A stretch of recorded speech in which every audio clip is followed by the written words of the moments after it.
Hey guys, welcome back to my channel. Today we're going over my very first digital drawing using a Wacom Intuos, just like the really tiny basic model. And I was using Paint Tool Sci, I think, for this. So this was the first drawing that I finished and posted on Instagram in August of 2019. I still think she's super cute. I love the concept of this bitey pumpkin hat, I guess. It could be a pumpkin monster. We're gonna go ahead and redraw it today and look at the progress from August 2019 to the beginning of 2022. I want to go over a couple of things that I noticed right off the bat looking at this piece that could be improved, and a few things that I really love that I want to keep in the new version. Where is the lighting coming from? There's kind of minimal shadows here. There's not a lot of lighting information going on. We can't tell really what the mood of it is. There's also a little bit of an issue with lost line art, where the areas are darker in the piece. That dark red line is just kind of getting lost. We're not really getting that information. The skull anatomy is really bad. Just bad. We can definitely do better now. Like I mentioned, is the pumpkin a hat or is the pumpkin a monster? Is it eating her head? What's going on there? The colors are extremely saturated. I hadn't quite figured out yet from the broad spectrum of colors that are available with a digital media, how to kind of like rein those in and make them a little less saturated and a little more muted and more to my taste. Now the things that I really enjoy about this piece. I really like the bottom of the boots. I think that's an interesting detail and that's nice to see here. I like this muted purple that the hair color is. I think it looks really nice. I think it looks cool with the green skin and kind of the orange and green color scheme of this piece. I love her smirky expression. I think that it could be pushed a little bit more and we could get a little bit more expressiveness out of that. And I'm gonna aim to get like a little bit more emotion into it. This is kind of a static expression on her face. I always love a stripy leggings, forever. And I love that I went for an unnatural skin tone here. The pale green is really interesting. I think we could make it look a little bit better. Less saturated would be a little bit better, I think. But I like that I decided to go for something that was kind of like a weird color for the skin tone. Jumping over to the redraw, let's address the expression issue first. Let's make sure her face is like emoting a little bit more. She has kind of a smirky expression in the first one, and I felt like it kind of didn't go with like the pumpkin chomping on her head.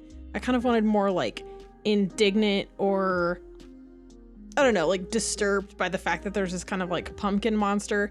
At this point, I'd kind of decided that I wanted it to be more of a monster than kind of like a wearable. So here we are adding the pumpkin and kind of getting our basic anatomy in here. I learned this anatomy modeling technique that I'm using here from Karina from Drawfee. She led a draw class on how she sets up her anatomy, and it's kind of just this like rib cage, and then there's sort of a bowl shape for the pelvis, and then she does these two different curves to indicate legs and arms, which I think is really efficient. And I think it works really well, especially for stylized work like this. We're getting into the secondary sketch here, just kind of like deciding kind of what I want the line art to look like.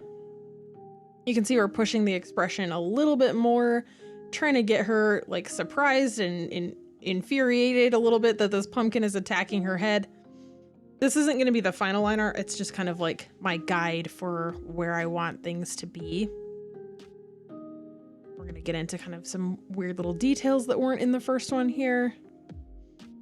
And then we add the actual full anatomy.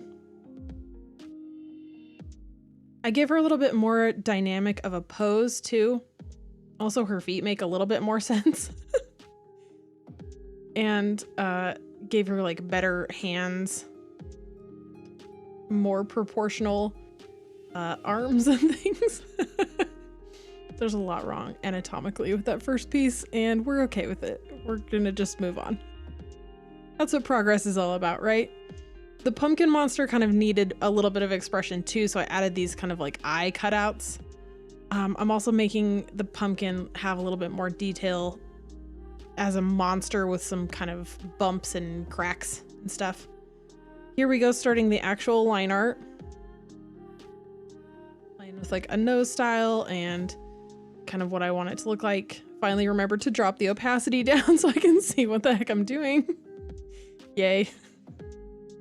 Always a good thing. A little bit more interesting hair. I like that the hair is a little more interesting now too.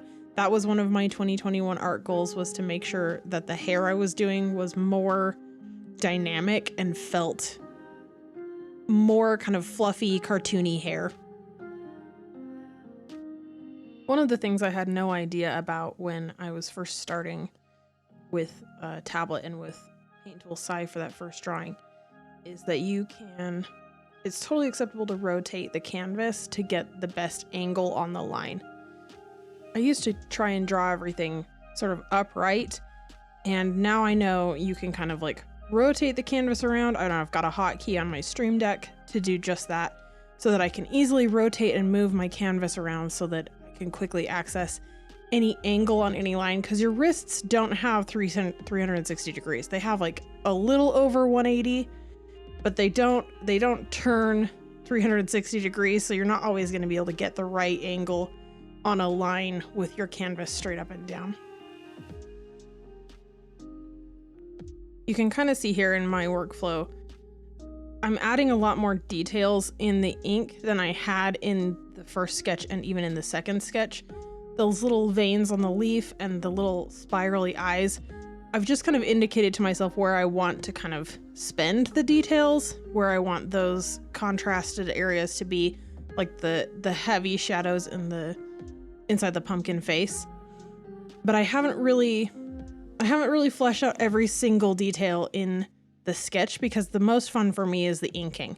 That's my favorite bit. I'm like not so good at the planning bit, the sketching and stuff, and I'm pretty good at the color, but I'm not like, that's not my favorite part. The best part for me is the inking. Here you can see I'm using a tricky Clip Studio hack. I'll have to do quick tips about that, I think, also. But basically what you do is you use the layer properties outline feature in Clip Studio, and then you just do edit, convert opacity. I'm not sure exactly. I'll have to do a quick tips on that. So look forward to that. But I think I've gone over it on stream a couple of times. I don't want you guys to have to like go hunt it down, and it is a very cool quick tip. But that's how I did those little swirly curly Q vines so quickly.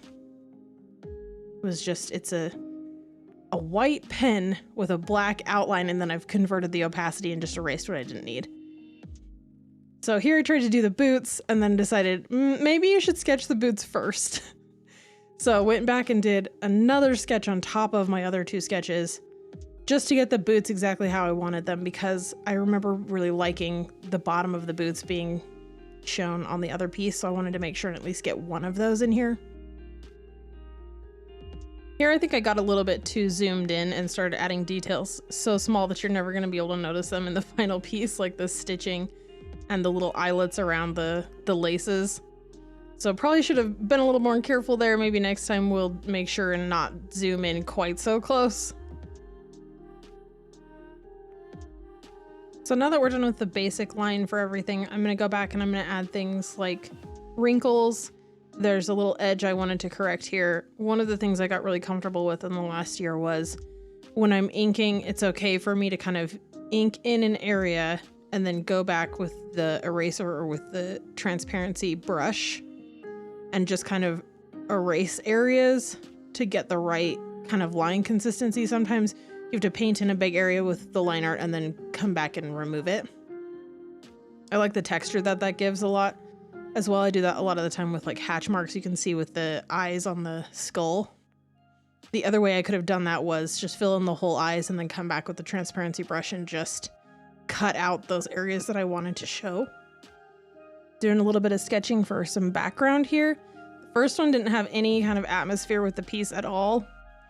And I was kind of planning on just mimicking that style, and then I realized like there's a lot of things that I've gotten much better at over the last year, and one of those things is including at least a little bit of atmosphere because of how much comic work I've done.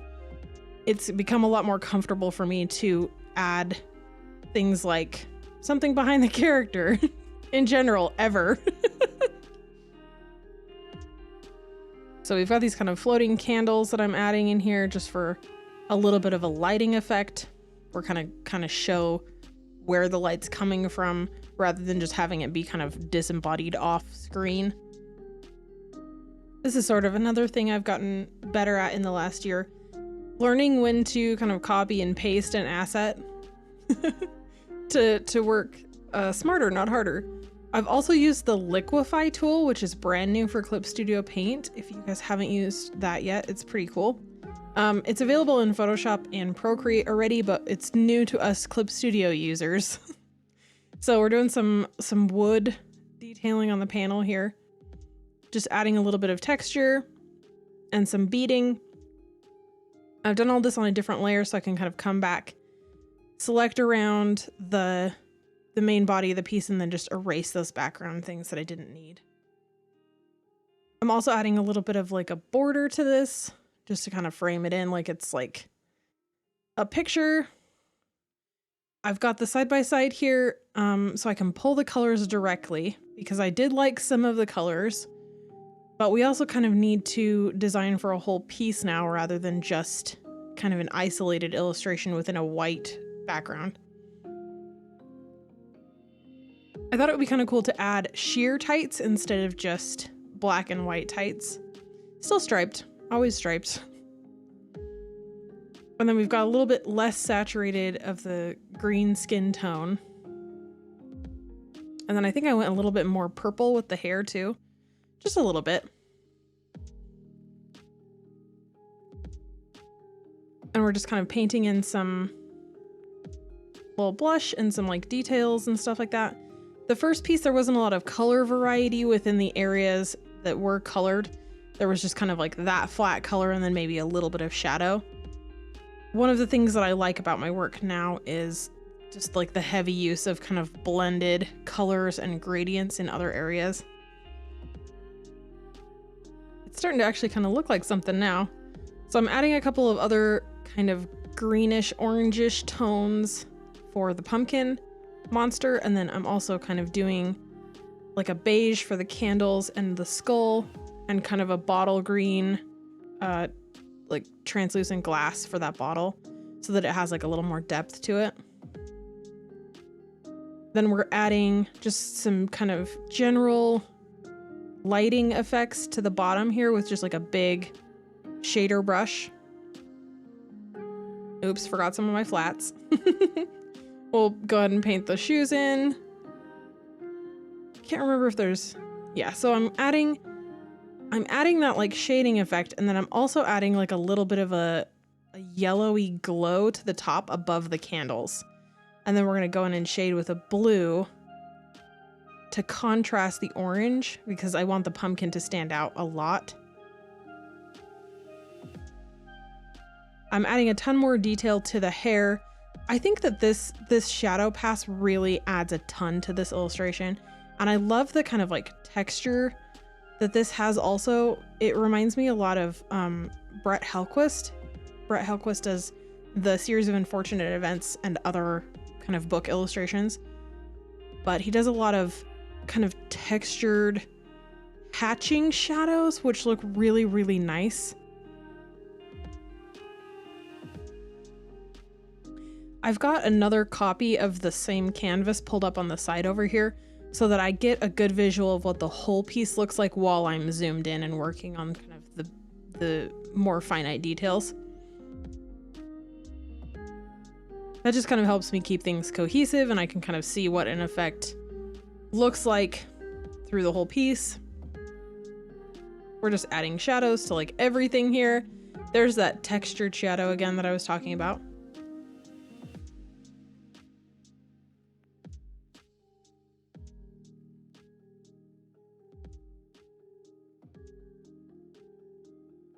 You can kind of see right here, I start to shade the leaf, and then I realize like I've done this incorrectly based on where the lighting is. Because it's so close to that candle flame, I need it to be lit the other direction. So I kind of backtracked and redid that little section. We're adding the flames now. I hadn't really decided what color I wanted these to be yet. I'd kind of decided I wanted a warmish yellow tone to the top of the piece. So I ended up going with like a yellow pale, really pale blue, off-white, just a little bit on the cool side for the middle section. And then here I'm starting to kind of edge light things so we get a really good idea where that candle glow is going to hit on everything. I think I'm doing this with a textured brush because I got really into that kind of textured shadow look and just went a little like crazy. The end result is very cool though.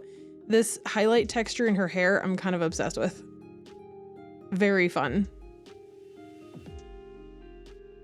I love the part where you add the highlight to the eye because that always just kind of makes the whole piece, like it just kind of brings the whole thing to life. And I'm just kind of playing with like, do I want to add more weird highlights to the face? We're probably good. Probably don't need to do that.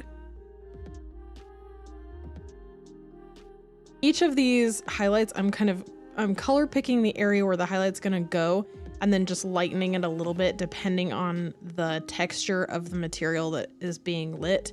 So where her skin and the skull and maybe her like hair and the pumpkin are a little bit shiny, the tights and her clothing are gonna be kind of matte because fabric tends to absorb light unless it's kind of reflective.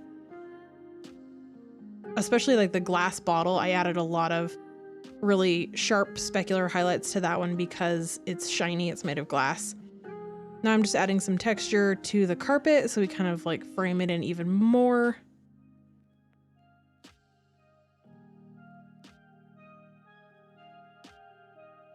And then I'm just kind of toning everything around the glow of the candles to give it kind of like a creepy vibe. Then realized I needed to kind of go back and add some shadows to the paneling because it was sort of looking really flat. That's the thing with background. I tend to kind of forget that I have work that needs to happen back there. It's like, oh, I lined it. It's a background. We're done. Right? We're adding some kind of After Effects here.